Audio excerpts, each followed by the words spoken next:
শত্রুতা। একজন মানুষ অন্য মানুষের সাথে শত্রুতা করে বসেন। দুজন ঘনিষ্ঠ বন্ধু, এমনও এক সময় আসতে পারে যখন এনারা একে অপরের শত্রু হয়ে ওঠেন। এর অনেকগুলো কারণ হতে পারে, কিন্তু মূল কারণ হলো আলোচনা।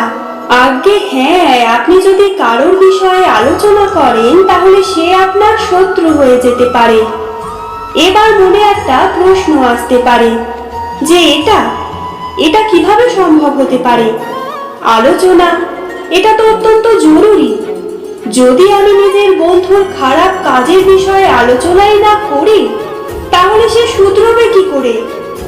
একথা সত্যি যে আলোচনা আবশ্যক, কিন্তু তার থেকেও বেশি গুরুত্বপূর্ণ এবং আবশ্যক হলো আপনার এই সিদ্ধান্ত। সিদ্ধান্ত এটাই যে আপনার এই আলোচনা কোন স্থানে করবেন। যদি এটা সবার সামনে করবেন ভাবেন তাহলে তা অপমান হয়ে যেতে পারে। যদি এটা আলাদাভাবে করেন তাহলে তা পরামর্শ হয়ে যায়। অপমান কেউ স্বীকার করতে পারেন না, কিন্তু পরামর্শ সকলের ভালো লাগে। তাহলে যদি আপন কারোর জন্য ভালো কিছু চান, কাউকে শুধরে দিতে চান, আর আপনার মনে হয় আলোচনা আবশ্যক, তাহলে সর্বপ্রথম সময়, পরিস্থিতি আর স্থানের কথা মনে রাখবেন, নয়তো এই আলোচনা আপনাকে খুব ভোগাতে পারে। আপনার জীবনেও কি সমস্যা রয়েছে? অবশ্যই থাকবে।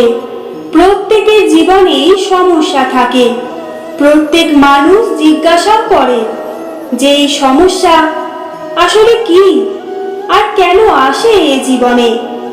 আপনাকে একটা কথা বলে দিই যে সমস্যা আসলে সেটা নয় যা আপনার পথে বাধা সৃষ্টি করে, বরং সমস্যা হলো সেটাই যেটা আপনি তখন দেখতে পান যখন আপনার একাগ্রতা আপনার পথ থেকে, আপনার লক্ষ্য থেকে সরে যেতে থাকে।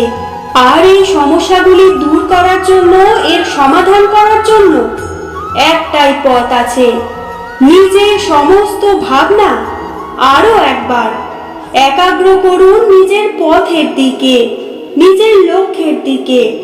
আপনার সমস্ত ভাবনা যদি কেন্দ্রীভূত হয় নিজের লক্ষ্যে, তাহলে এই সমস্যা দূরে থাকবে।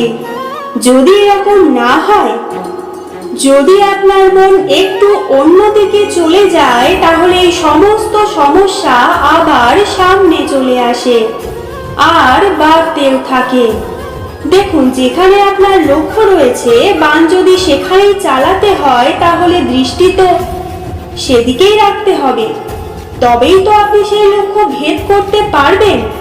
সেই জন্য মনে রাখবেন, সর্বদা লক্ষ্য রাখবেন নিজের পথে।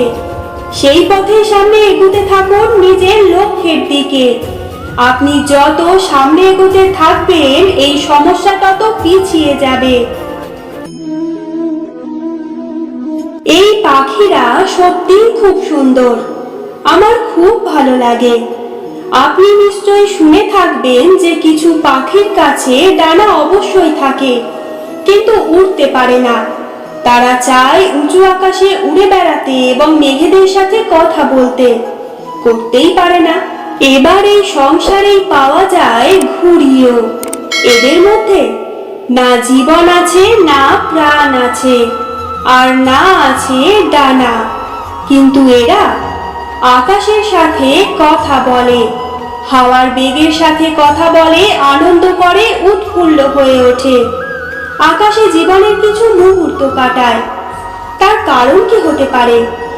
কারণ হলো সুতো। এই সুতো যদি সঠিক হাতে থাকে তাহলে এই কাগজের তৈরি ঘুড়িও আকাশের উচ্চতায় উড়ে বেড়াতে পারে। এবারে সুতো আসলে কি? এই সুতো হলো আসলে ভালোবাসা। এই সুতো হলো আসলে বিশ্বাসের, আর এটা আপনি দিয়ে থাকেন তাদের হাতে যাদের আপনি বিশ্বাস করেন, যাদের আপনি নিজের সর্বস্ব দিয়ে দেন।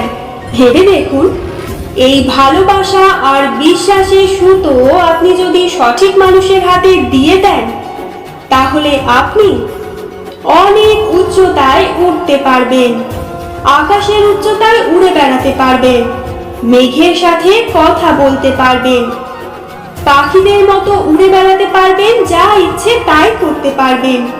শুধু এই মানুষ সঠিক হতে হবে, এমন একজন মানুষ যার মনে আপনার জন্য ভালোবাসা রয়েছে, এমন এক মানুষ যার মনে কোনো স্বার্থ নেই, যিনি পরোপকারী, এমন একজন ব্যক্তি যিনি আপনার অস্তিত্বকে বাইরে নিয়ে আসতে পারবেন, তাকে উজ্জ্বল করে তুলবেন।